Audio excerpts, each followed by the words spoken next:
Several things happened right before they began their invasion of Jericho.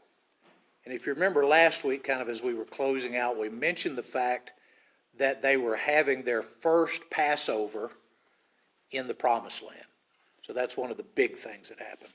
But I went back and outlined, I came up with 4. You may notice some other things. But there are several things that God does that unifies Israel prior to their starting their invasion of the cities to the western side of the Jordan. And all of these are going to be useful to the children of Israel as they try to band together and start this new insertion into the land of Canaan. So we're going to start in Joshua 5, verse 1. And just notice several things that God does to get things ready for them. Chapter 5, verse 1. When all the Amorite kings west of the Jordan and all the Canaanite kings along the coast heard how the Lord had dried up the Jordan before the Israelites until they had crossed over, their hearts melted in fear, and they no longer had the courage to face the Israelites. The ones closer to them, you might remember, they're a bunch of the ites, the Jebusites and Amorites and Canaanites. The ones over by the coastline are the Philistines. So we really run into them later on in the book of Judges. We'll see quite a bit of the Philistines. But the first thing that God has done to get them ready is to unify the leadership. Right? Joshua is responsible for bringing them across the Jordan. It's not done haphazardly or quietly or matter-of-factly. It's God does something big to show the nation of Israel that Joshua is the one in charge. So it was meant mainly to show that Joshua is the fulfillment of God's prophecy to Moses.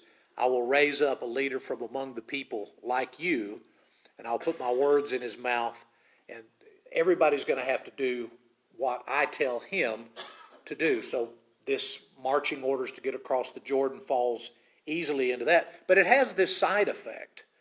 The people all over the Jordan River Valley know what happened first, and then that spreads. So as the Israelites are making camp, there's already reports of their crossing the Jordan that are getting all the way to the Mediterranean coast. So even the folks way over there have heard. And what do you do against a people like that? What can you do to fight against a people whose God dams up the river all the way back up at Adam, and the people walk through on dry land? I mean, you really don't have much hope of being able to stand up against them. In those days, the idea was, if we defeat you in battle, then our God is better than your God. There was a great deal of emphasis placed on the power of the God who was bringing the army into battle. Well, these guys knew that over on the coastline there was Dagon, and along the Jordan River Valley there was Chemosh and Molech, and they knew that those guys were not doing anything, right? Dagon was made out of brass. Chemosh and Molech were just idols. There was nothing that they were going to do that was going to match up to God stilling the waters and letting his people go through on dry land. So we've got a unity of leadership to begin with. There's also a tribal unity that's going on here. If you remember last week, all of the tribes had to send fighting men, even if you had already gotten your allotment. And I think it's interesting that God doled out the land. Okay, I'm going to give you, this tribe belongs here, and this tribe belongs here. And at the outset, it just seems like, there were 12 or 13 entities that needed places to live, and God kind of said, well, here's where you're going to be. But this lasts even up until the time of Jesus. There were regulations about family lands. You could only hold somebody's family land for a certain period of time, and then you had to let it go back to the family. In the year of Jubilee, whatever you had purchased from someone that's not in your clan went back to that clan. So they inherited the stuff that they were supposed to inherit, and all the land, say, that was in Manasseh would always be Manasseh's land. That wasn't going anywhere. And there were rules and regulations to make sure that all that happened. And I've always wondered, given our capitalistic mindset, we think in terms of what's my best investment, not what's going to stay according to the plan that God made for whoever owned this thing.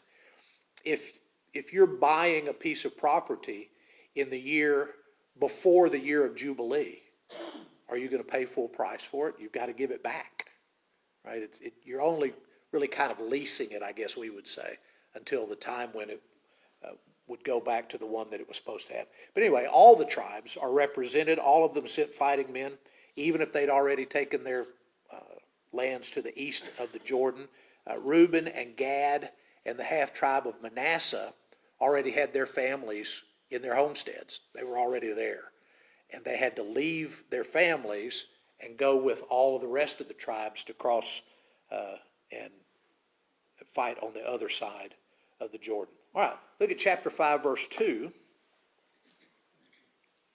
At that time, the Lord said to Joshua, "Make flint knives and circumcise the Israelites again."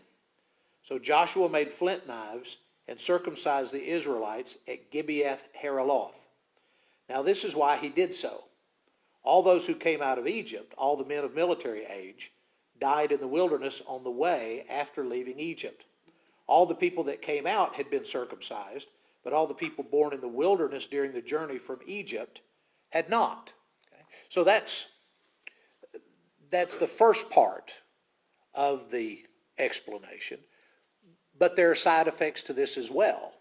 Right? Not only are we following the law of Moses, and actually before the law of Moses, you've got to go all the way back to Abraham, was the beginning of the circumcision rituals. I guess Isaac was the first child to be circumcised on the 8th day, and then all of the rest of them, if they were following Abraham and following the law, did so. So there's lots and lots of these people that knew of the law, but while they were in the desert, they weren't keeping the law. They didn't follow that. But now they have a mass circumcision to get all of the armies ready to represent God in battle. A couple of the side effects. There's a national pride thing about this. The Gentile armies, the Gentile nations that they were going against, did not practice circumcision. So it's separated. You're of us because you are a circumcised male and they're not. So they're, in their history, in the way they talked about other nations, that was one of the things that they would use as a negative, as an insult against other people. Think about David. David goes out and he finds the people of Israel on one side of the valley and the Philistines on the other side, and Goliath of Gath is coming out every day and insulting the Israelites and insulting the God of Israel. And David says, "Why in the world are you letting this uncircumcised Philistine talk to you like that?" Right? So it was a dividing line. It was something that, we're this and they're that, and it was a definite division, which kind of leads into the second thing. It's a unification of the armies. Every person that served in the army, at least all of the enlisted guys, you could go up to Joshua and Caleb, who probably both had been circumcised prior to leaving Egypt. But everybody else in the army was circumcised on the same day. So you think about boot camp, you go through something together and you come out the other side, and it's a unifying kind of thing that it promotes togetherness for the troops being together. There's a place of beginning going on here. The armies of Israel are in a place at a particular time, and they go through a particular ritual. So you have the beginning of the standing armies of Israel. They've already fought some battles while they were in the desert. You remember Moses up on the hill and Joshua leading the troops down in the valley. Well, that was the first generation. Also, big group of circumcised guys fighting that battle. but now we're starting over. And so we have that ritual reinstated. And so we have a national pride, we have a unification of the troops, and we have a place of beginnings. There's an interesting tidbit here, and it says that they were circumcised at Gibeath Haraloth. Gibeath Haraloth means the hill of foreskins. So this wasn't a literal thing that you could see, but it was the hill at which this took place. So again, on your tour of the Jordan River Valley, you've got the place where they piled up the rocks. Here's where we crossed through on dry land. You've got the place at Gilgal where they piled up the rocks. Here was our first camp.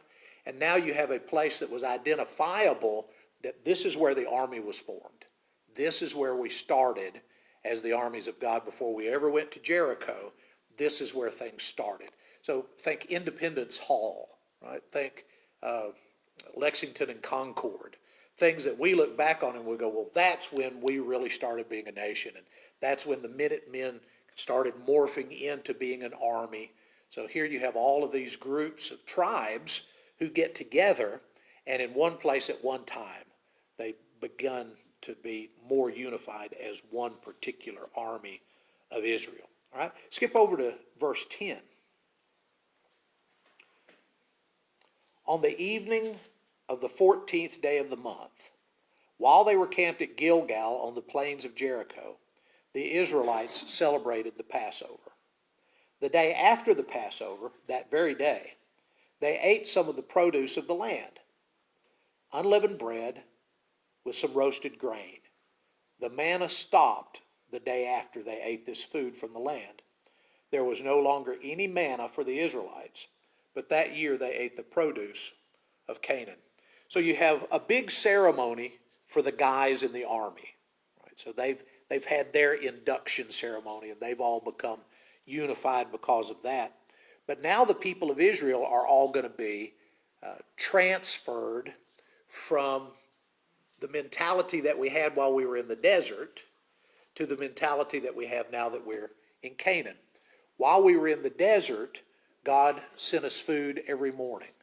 God sent us food, He would send in the birds that we could catch and kill for the evening meals. But every day for 40 years, we've had manna. Do you remember what their response was to the manna? We hate this awful manna. We hate it, right? So now they've crossed across the Jordan. God's not going to feed them that awful manna anymore. Now they're going to eat from the fruit of what they're finding in Canaan. 40 years ago, the spies went across, checked everything out, and came back, and they said, here's what we found. There are clusters of grapes that you have to put on a pole so that they can be carried by two guys. Right? It is truly a land flowing with milk and honey, but the people are too big and we can't take it. Right? Nothing has changed about the topography in the last 40 years. It's still a land flowing with milk and honey. So as the troops began to advance from the Jordan across into more central Canaan, they're going to find lots and lots of food to eat. So God doesn't have to send the manna anymore. Now they are a group of Israelite warriors and their families who are taking over what's already there. One of the promises that they were given was, I'm going to give you houses to live in that you didn't build, and I'm going to give you fields full of grain that you didn't plant. Right? You're going to be a conquering army, and you're going to take the spoils that are yours to take, because I've said that Canaan belongs to you.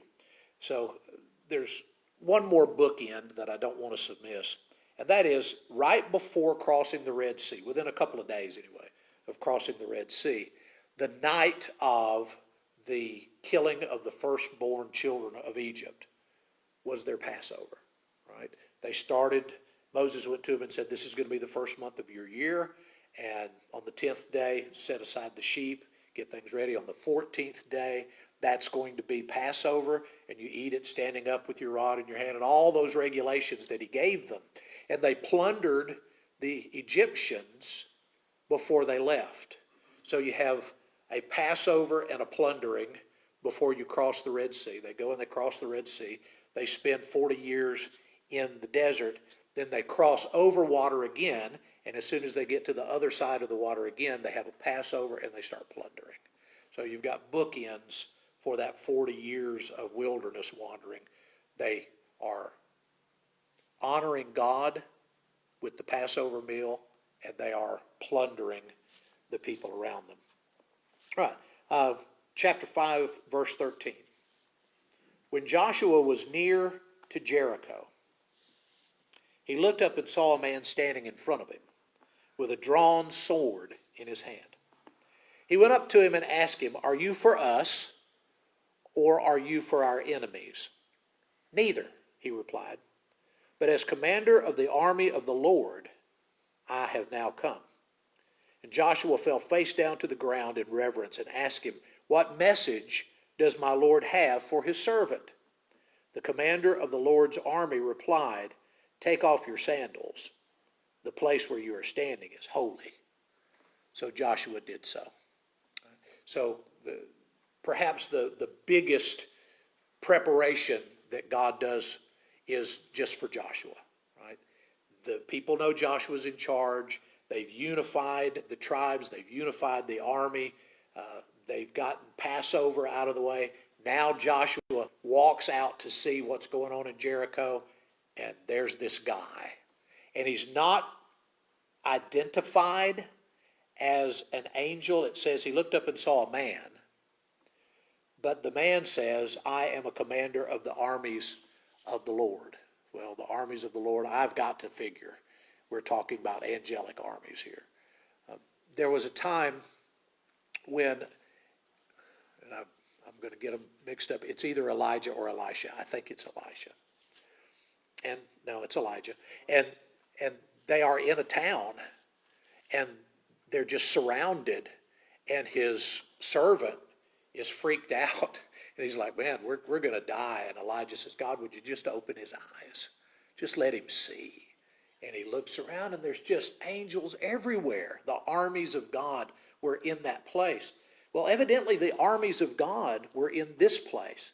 Now, the armies of God are not going to visibly take place in any of the battles, right? The armies of God are going to be there, but Scripture doesn't say, and then the first division of angels showed up and wiped out Jericho. But just watch the stuff that happens. They're always around. For you and I think we could overemphasize or underemphasize equally as easily. But we need not forget that while we're living in the flesh, there's a bunch of spiritual stuff going on all the time. Our God is in charge of this world, and he can do whatever he wants to in this world. And when we pray and the Lord answers our prayers, he's not under any compulsion to do it the way we think he's going to do it. And here's Joshua, the general, and he walks out there trying to figure out, what are we going to do? What am I going to do as the general? How are we going to approach this situation? How are we going to go into battle and conquer things? Well, when you get into chapter 6, God doesn't ask him his opinion. God tells him exactly what he needs to do. And when Joshua and the people do it, the outcome is exactly what it needs to be. So that's a few things that we can keep in mind. But I just wanted to take a look at some of the things that God did to get them ready to move in. Now, from here on, we'll have ups and downs in the battles. But as far as just getting his people to kind of take a breath and realize that we're not those folks that were on the other side of the Jordan. When we came across the Jordan, we didn't just change our position on the map. We changed our entire future. Everything's different now, and we need to pay attention and go forward. So if you'll keep those things in mind, Lord willing, we'll talk about the battle for Jericho next Sunday night. I'll tell you guys bye.